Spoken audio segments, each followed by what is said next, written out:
And a very warm welcome here to the Barony Hall at the University of Strathclyde today for what will be a wonderful celebration of the achievements of these excellent Strathclyde graduands. So you're graduands at the moment, but in the course of the next 40 minutes you'll be transformed into graduates and be Strathclyders through and through.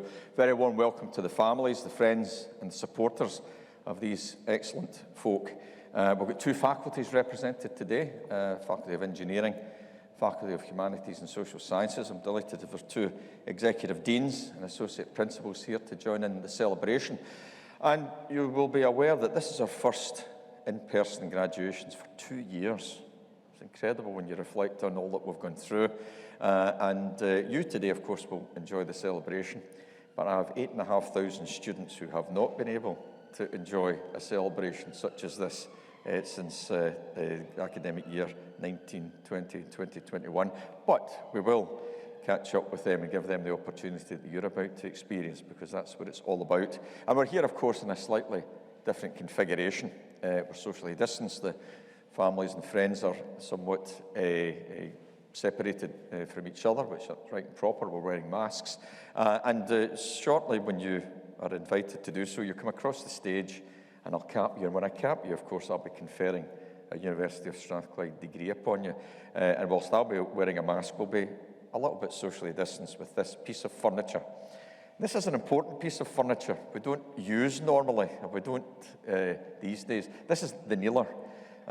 In sort of rather archaic practice, what we used to have is the graduand would come along, kneel on this, and either the Vice-Chancellor, me, or the Chancellor, who's our ceremonial person for the university, would then lean forward and cap the individual, and off they would go. We're using it today as a socially distanced separator.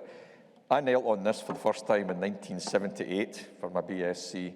I knelt on it again in 1984 for my master's degree, and in 1990. So the wee dents that you can see on that are from my knee. But I reckon comfortably about 100,000 students knelt on this kneeler to have their degree conferred. And so it's a nice bit of historical connection for all of you today. So with that, I will give you an update on university activities before we close the ceremony. So with that, ladies and gentlemen, graduands, let me formally declare this congregation open, and we'll begin the ceremony with Professor Ian. It'll be Professor Attila Insacek, who is our Dean of Engineering, who will introduce the first graduates, and then we'll go to Professor Ian Rivers. Enjoy the ceremony. Thank you.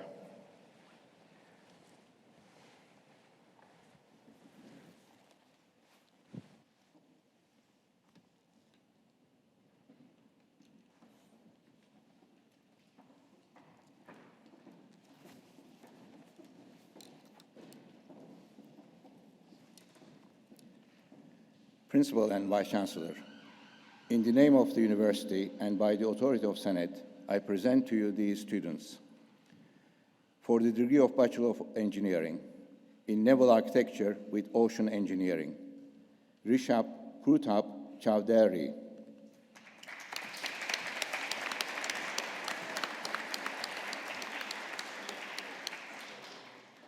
Rene Gapai III.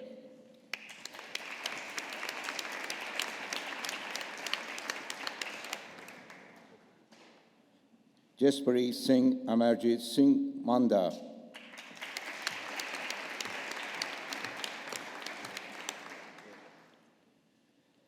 Stephanie Nyambura Wambogo.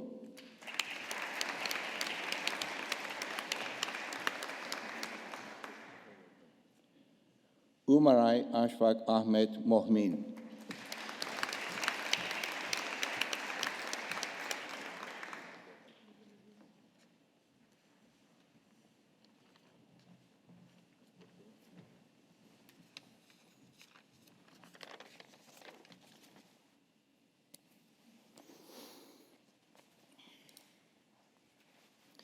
Principal and Vice-Chancellor, in the name of the University and the authority of Senate, I present to you these students.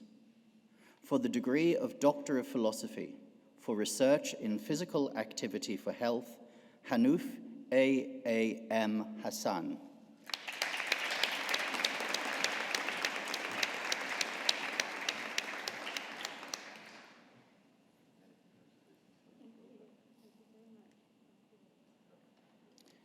For research in psychology, Michael Connolly.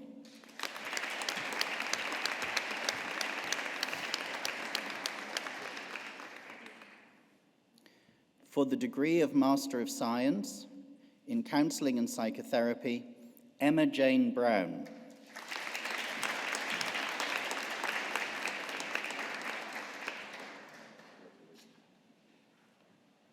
Megan Turner Casson.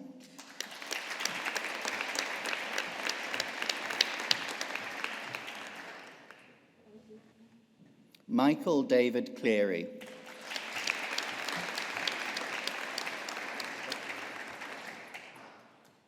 Fiona Craig.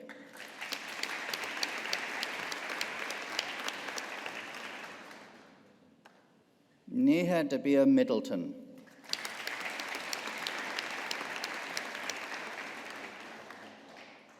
Aisha Drury.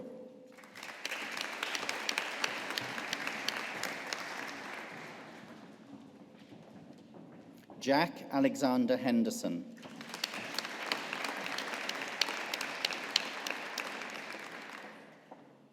Katie Hinshaw.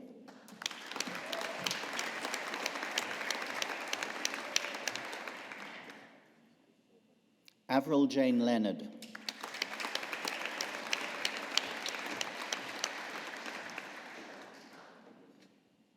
Corin Nathania McGeever.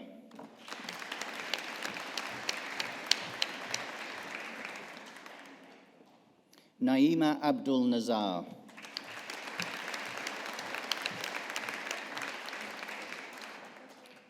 Stavroula Nikolozaki.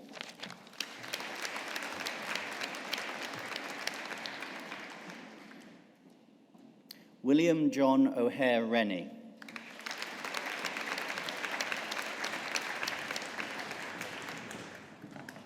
Sam Thomas Patterson.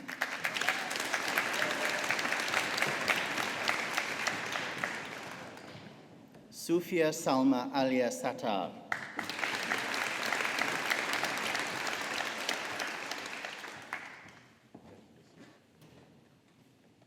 Louisa Schnapperell.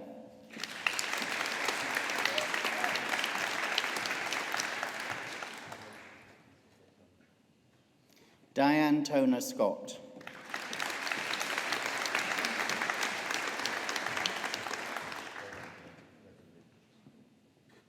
Sarah Stewart.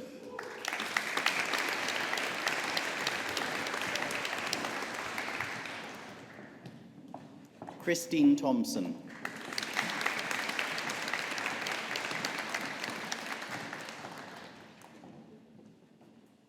Lindsay Westwood.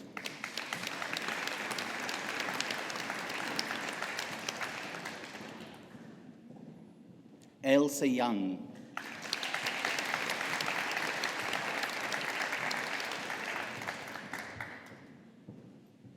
Zai Un Chong.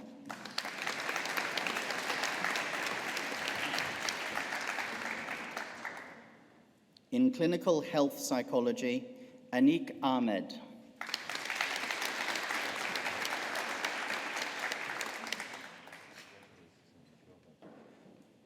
Heather Sarah Jane Archbold.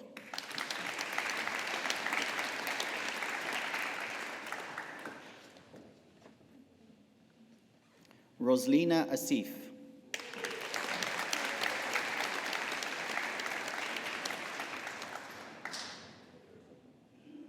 Megan Gale Beattie.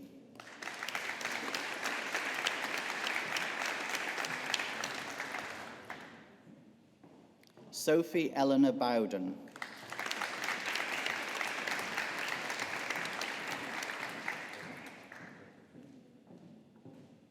Emma Louise Brown.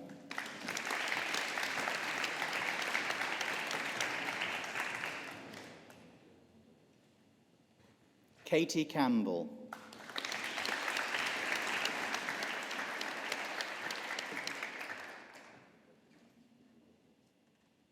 Stephanie Martha Carney.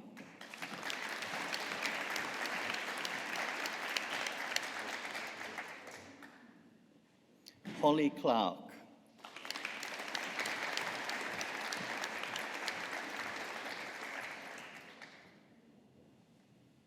Margaret Clark.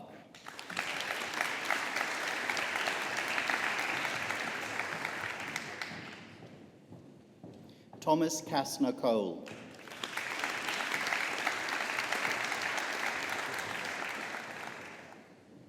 In psychology with a specialization in business, Jennifer Hampson.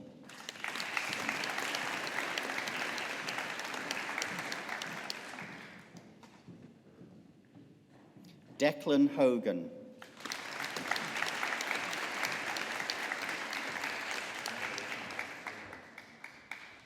Yasmin Hussain.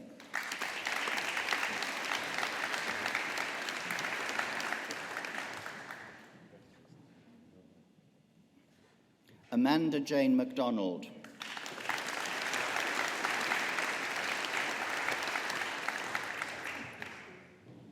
Charlotte Palmer Hollinshead.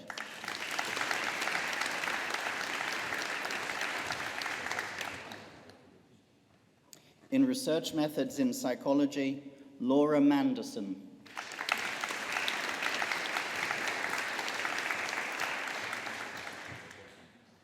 Bethany Jade Martin.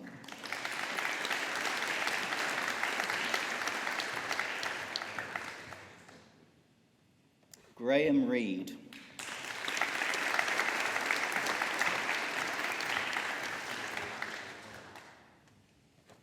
For the degree of Bachelor of Arts in Psychology with Sport, Neil Henry.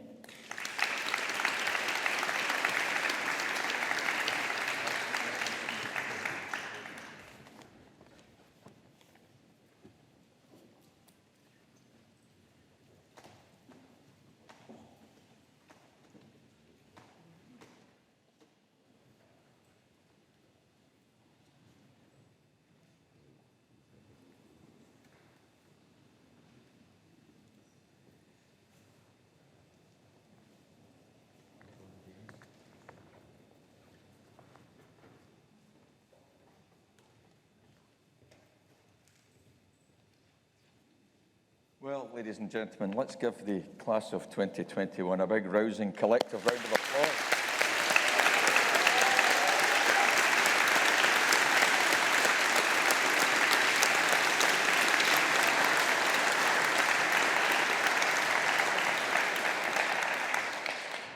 Well done. And once again, ladies and gentlemen, to our graduates now, let me reiterate our sincere and warm welcome to this wonderful ceremony. A day that none of you will forget, and nor should you, because it marks the successful conclusion of years of hard work, and now you've graduated in front of your friends, your family, and your classmates. Today, we welcome visitors from all over Scotland, from across the UK, and of course from a wonderful international community. And we're delighted to see you all here to join in the celebrations today. Here at Strathclyde, we are an institution where freedom of thought is valued and encouraged. We're a place that is both tolerant and inclusive, and where people of diverse national, cultural, and social backgrounds come together to enjoy excellent education and a shared student experience. And at Strathclyde, we all benefit from having staff and students from a population of about 120 different countries. Ours is a socially progressive community, one that seeks to be an exemplar for modern society because we are plural, we're multicultural, and we seek to be enlightened. I'll say a little bit more about that shortly. It's our responsibility, it's your responsibility to continue to challenge unacceptable practices, including by those in power. And we've quite a lot to choose from in recent months. And let's use reason and exemplify our approach by seeing the very best features of modern society. But of course, most importantly, we're here today to acknowledge your hard work, the learning that you've built up, and the successful completion of your degrees. That's going to be your passport now to making a full contribution to your career paths and your contribution to society, in spite of the ongoing flux, to use a euphemism, that we're still facing. As I mentioned earlier, this is one of the first in-person graduations we've had since the COVID outbreak began, which of course has had far-reaching impacts on each and every one of us personally and in our professional lives. And the pandemic has changed our health systems. Of course, we're facing prospectively another challenging winter, but with vaccines and with the sensible and responsible way in which we'll deal with each other and in our way around the workplace and the society, we can make this work. And we've demonstrated also that by coming together, having a shared vision, deeply embedded in research capability, science, the work of government and industry to come together, having that mentality of collaboration has made a difference. That's why the vaccines were able to be brought forward so quickly. Great research, industrial investment, government and regulatory support. So we should take lessons from that because whilst it's been a hard journey, we need to take the very best of what we've learned. And as a consequence, finding solutions is what we should be focusing on and diminish some of the constant distractions of petty politics. And no other existential challenges faces more than the climate emergency that we're in the middle of. As you well know, Glasgow had the proud honour of hosting COP26 at the first half of this month. I had the privilege of spending most of the fortnight down in the Blue Zone on behalf of the university and the Scottish and UK government, engaging with international visitors, with politicians, investors, and some COP veterans that I spoke to said that the Glasgow meeting looked very different from other meetings. The investment and finance community were here in force, looking how they might invest and drive the low-carbon transition that we need. And business and industry were here. Of course, the politicians need to be here, the lawmakers, the policy makers, but business and industry were here, and not just their sustainability and environment directors. It was the CEOs and the chairman. And the Glasgow, it's now been called the Glasgow Climate Pact, I think will be seen as a platform where the world finally woke up to the fact that we need to get past the rhetoric that is so easy to present and move to action. I'm an engineer. I happen to be an energy person. So for some time, I've been arguing the case for rapid investment and, of course, do that with many of the colleagues that are in this room will understand with that just transition. The transition can't just be for those that can afford to participate. We need to bring everyone with us. Glasgow has its fair share of challenges, but we can show the way through Sustainable Glasgow and the work that this fine university does to make a difference.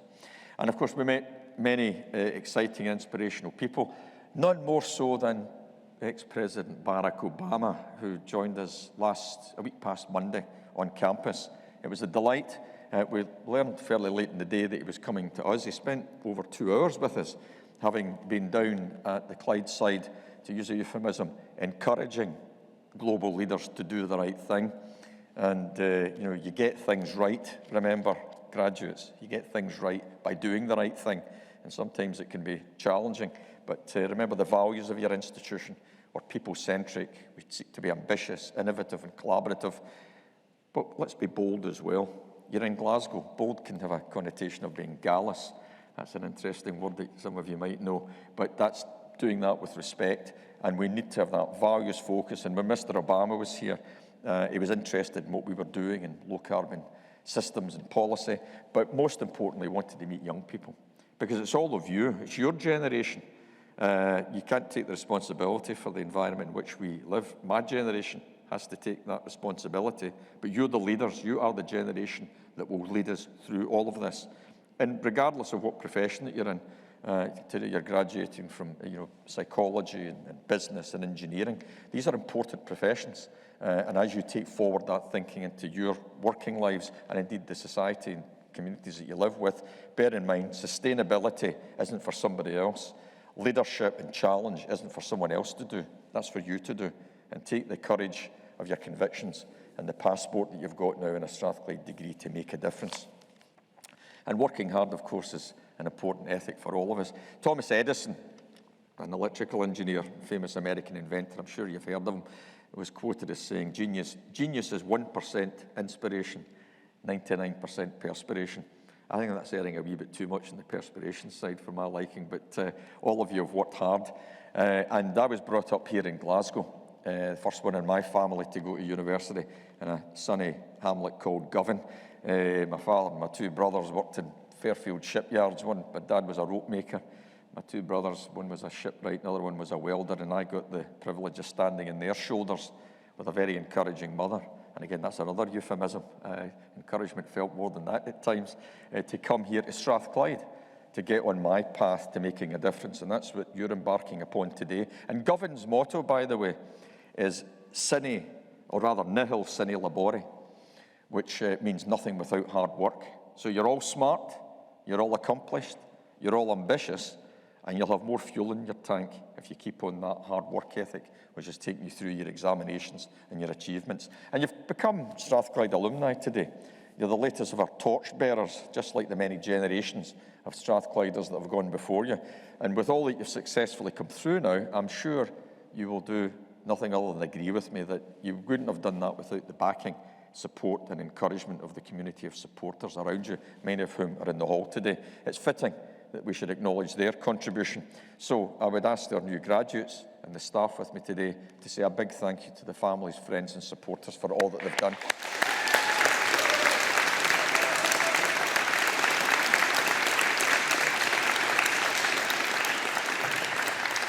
And for our academic staff today as well, we have our colleagues from Humanities and Social Sciences and Engineering. Your success is their reward for all the work that you've put in, what they've done to make sure that you've had a high-quality education and a first-class university experience, and for all of our students, regardless of background. So, graduates, families and friends, let's say thanks to our academic staff too.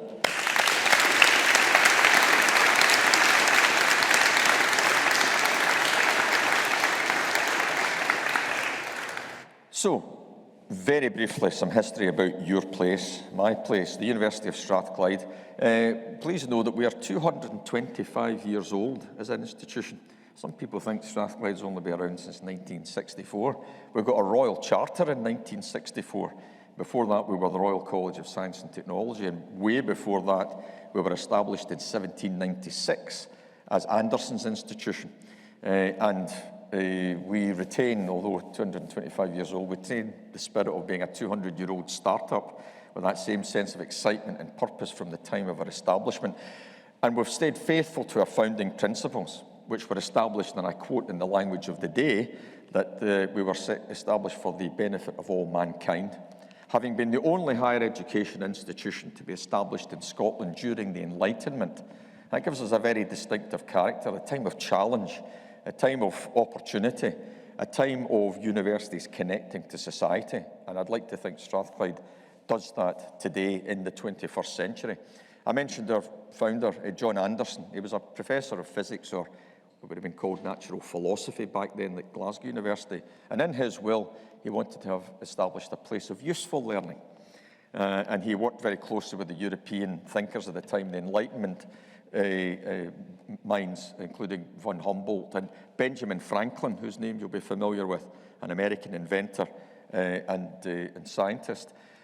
Franklin was involved in establishing the University of Pennsylvania in 1751, and their motto is useful knowledge. So Anderson and von Humboldt and Anderson all mixed around, and useful learning was our motto. And please bear that in mind. It still defines our purpose as a leading international technological university with 4 great faculties: Humanities and Social Sciences, Engineering, Science and the Business School. And in many ways, today we're celebrating Humanities and Social Sciences and Engineering. That is the spirit of the Enlightenment, where engineering, science and technology met social sciences and philosophy and sociology to translate what we did for the benefit of society. And the things that are going on in here, as you came to the Barony today, you'll have passed buildings within which our staff and students are developing drugs to diagnose and fight diseases. For example, we have several drugs out on clinical trial now in the areas of cancer treatment, kidney disease, infection management, and inflammatory diseases. Our Strathclyders are producing new low-carbon energy technologies and energy policy solutions to tackle climate change and to establish a low-carbon economy. We're revolutionising the world of technology and global manufacturing, helping to create what's called the 4th Industrial Revolution, the so-called Industry 4.0, with robotics, AI, automation, humanities and social sciences, trying to understand what this means for society. How do people engage with that? If we're surrounded, as we are, with technology and increasing levels of automated intelligence, what does that mean for how we work? How do we design? How do we live? Our students are also doing outstanding work in Africa, establishing clean water and power supplies, deploying health care systems in remote communities, and introducing new telecommunications infrastructure, and bringing prosthetic limb and bioengineering technologies to those in need in India. We work constantly to inform public policy in Scotland, in the UK and across the globe on national economic strategy, education, health, energy and innovation. And our staff in the TIC building, our Technology and Innovation Centre down in George Street, are working on energy and photonics, bio-nano systems and pharmaceuticals. I mentioned Thomas Edison earlier. He called his team and his facilities his inventions factory. Strathclyde is fast becoming an innovations factory through our education. And to all of you, you are our great innovators as you go into the professions now, as well as the research. And we're about to invest over the next few months a commitment of £150 million down on the space between High Street, Ingram Street and George Street to create the Glasgow City Innovation District. Scotland's first innovation district, open doors for business, industry, feeding out the talent from our graduates, connecting our researchers and working a whole range of areas that HAS, under Professor Rivers' leadership, is working to on space, technology, 5G, industrial informatics, quantum, fintech, medtech. It's a Pandora's box of ideas in this place, and I'm sure all of that will be seen in the coming years for the impact we have on the Glasgow economy. But most importantly, we're providing individuals to transform their lives, the lives of their families and their communities through a good Strathclyde education. And as I mentioned before, we still attract many first-generation students to the University of Strathclyde. And these are some of the reasons why we've had lots of external recognition, not sought by us, but gratefully received through particularly the UK Times Higher Education Awards. This is like the academic Oscars, if you will. We're the only UK university to have won the University of the Year twice.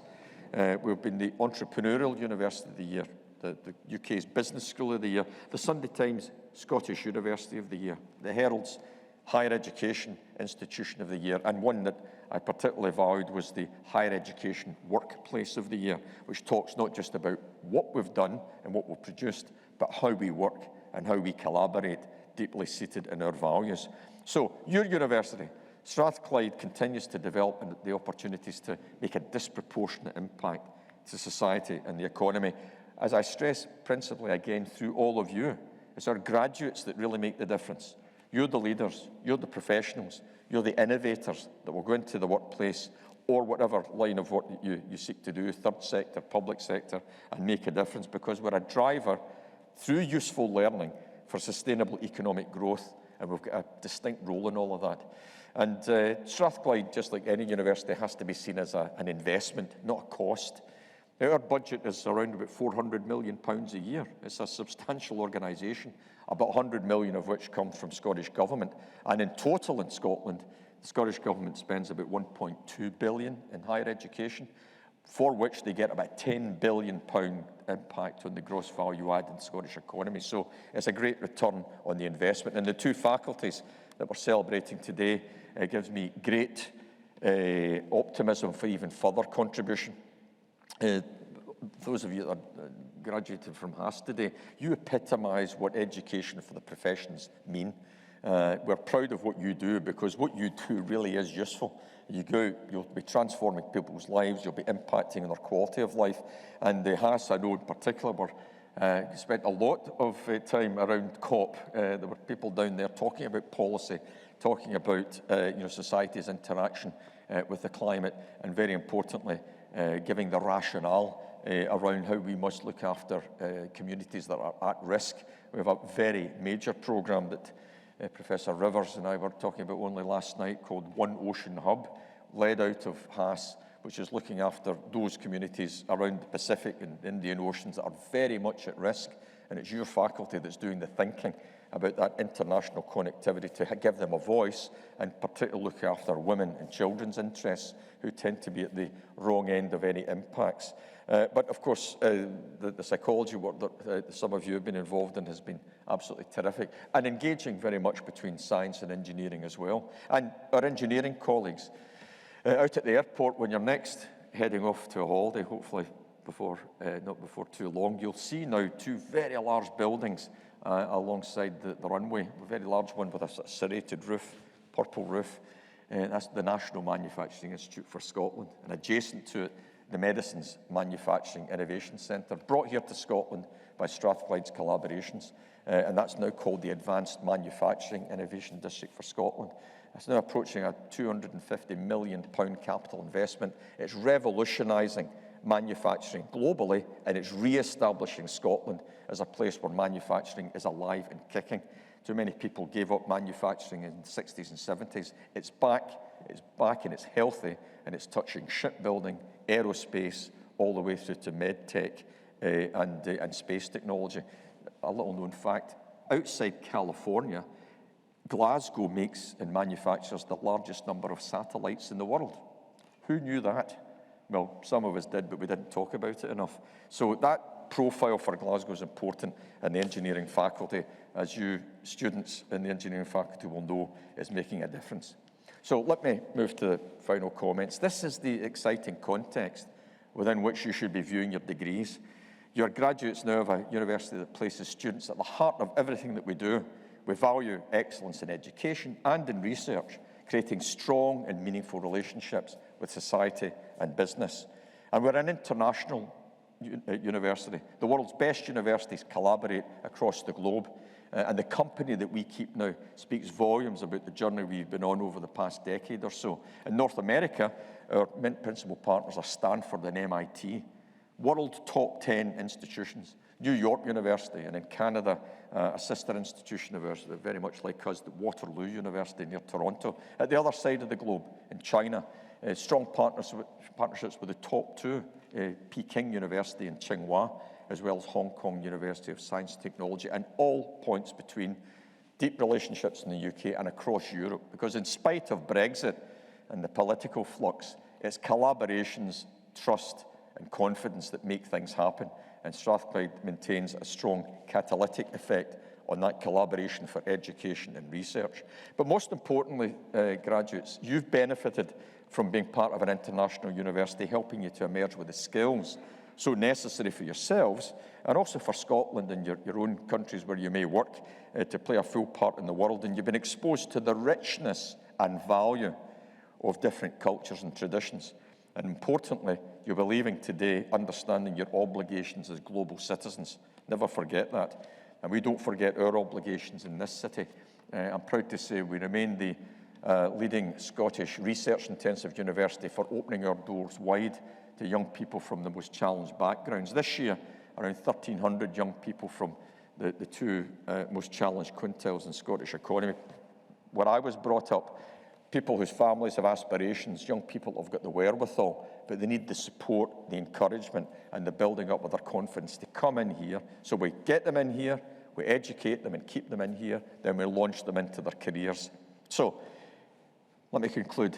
As I characterised your university in 2021, I would describe us as ambitious, focused, and having momentum. And we remain to have the agility and commitment to delivering our strategy so necessary to navigate through the choppy waters that are constantly through us. But we've been doing that for 225 years, and we'll be doing it for a few hundred years more, I have no doubt. It's a great privilege for me to lead this great institution with the superb support I get from my executive team and the outstanding academic support staff and professional services. And I do believe strongly that our founder, John Anderson, would recognise what we are doing today as the realisation of what he sought to establish during the Scottish Enlightenment. And to all of you in the Barony Hall, I am sure that today's graduates will have an enormous impact on society and that 2021 can truly become a vintage year. You've shown resilience, you've shown maturity, and you've come through it successfully. We're absolutely proud of you. And with that in mind, remember, you're joining a Strathclyde community of around 200,000 individuals around the globe, so I have no doubt you'll be bumping into Strathclyders in the workplace and as you traverse the globe. And whatever you do with your degree now, and whatever you pursue your career, useful learning, remember that, means that you apply your knowledge for the benefit of others. Please make a positive impact for yourselves, your families, and the communities that you belong to. Respect diversity, value freedom of expression and thought, and reach conclusions and resolve disputes through reason and tolerance. Those characterise the core values at Strathclyde. And with regard to today's celebration, we're here to mark your fantastic achievements. On behalf of the university, I'd like to extend my sincere congratulations to each and every one of you. Please keep in touch, let us know how you're going, and enjoy the rest of this very special day. Thank you very much.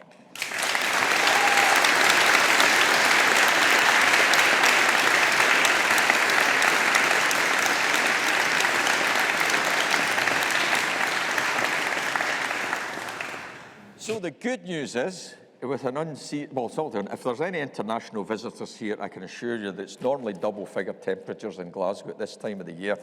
But it's warm and mild outside, and it's actually quite sunny.